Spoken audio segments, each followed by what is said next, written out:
Hey, what's going on? How you doing? So listen, I get this question a lot, from folks that, hey Nate, you always keep saying I gotta get comms from a real estate agent.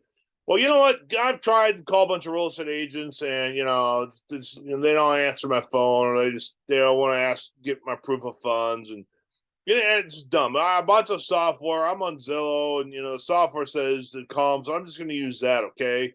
What's wrong with that? Something like why you always talk about realtors and everything? Here's the thing: you can go ahead and there's nothing wrong with Zillow per se, or I don't know, whatever software you're going to use. All right, but this is what you need to think. This is where I think a lot of people mess up in this gig. Okay, listen, my friend, it's not about you. Let's say one more time. This whole real estate wholesaling thing is not about you. It's not. It's about your seller and your buyer. Okay, that's it. If you solve your seller's problem, most likely you can do some business and make some money. If you don't solve their problem, or if you don't find a problem that they have to solve it, you're not going to make any money. Likewise, your cash buyer. If you're not solving their problem, you're not going to make any money. Okay? And here's a little secret. I said this before. It sounds like a gimmick, but I'm telling you, people are cash buyers for a reason. You don't just randomly wake up one morning and go, hey, I'm a real estate cash buyer. I'm flipping properties. No, that's not what happens. You have a skill and it's your money, and you want to make sure you're going to make money with your money. That's why you do fix and flips, or do some buy and holds, or new construction. You have that's called a business model that works. Okay. And so if you're new to this whole gig, think about this. It's not about you. It is, what is your buyer looking for?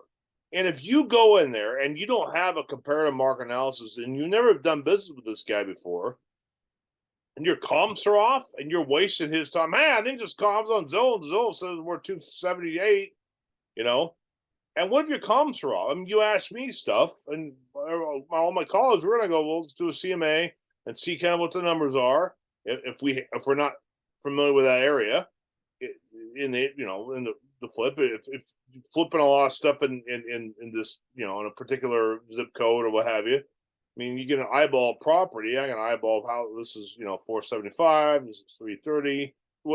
Does that make sense? And that's all because you know retail, you've done it a lot. Does that make sense? Right?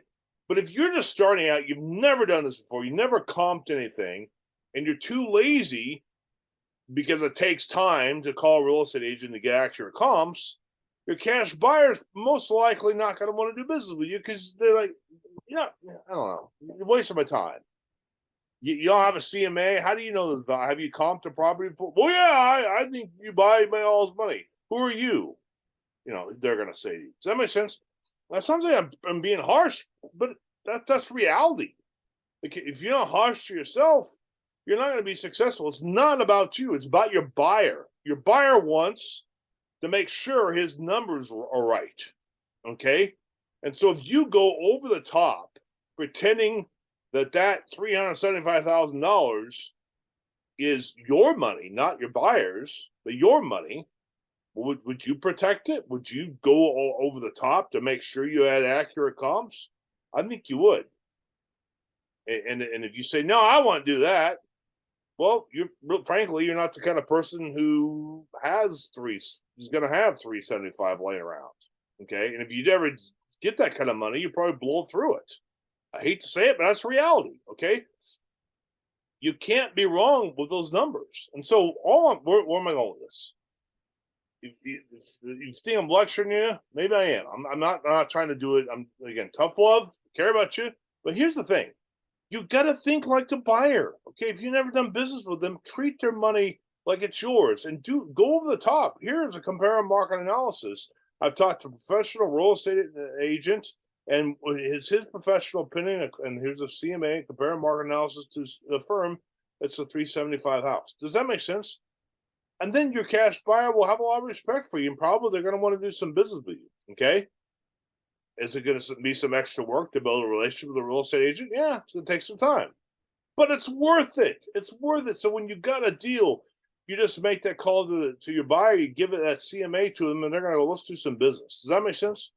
If you have any questions, you want some help, clarification, you want a free strategy session, whatever, maybe joint venture kind of thing, let me know below and we'll schedule a free call and we'll help you out. Godspeed. Talk to you soon.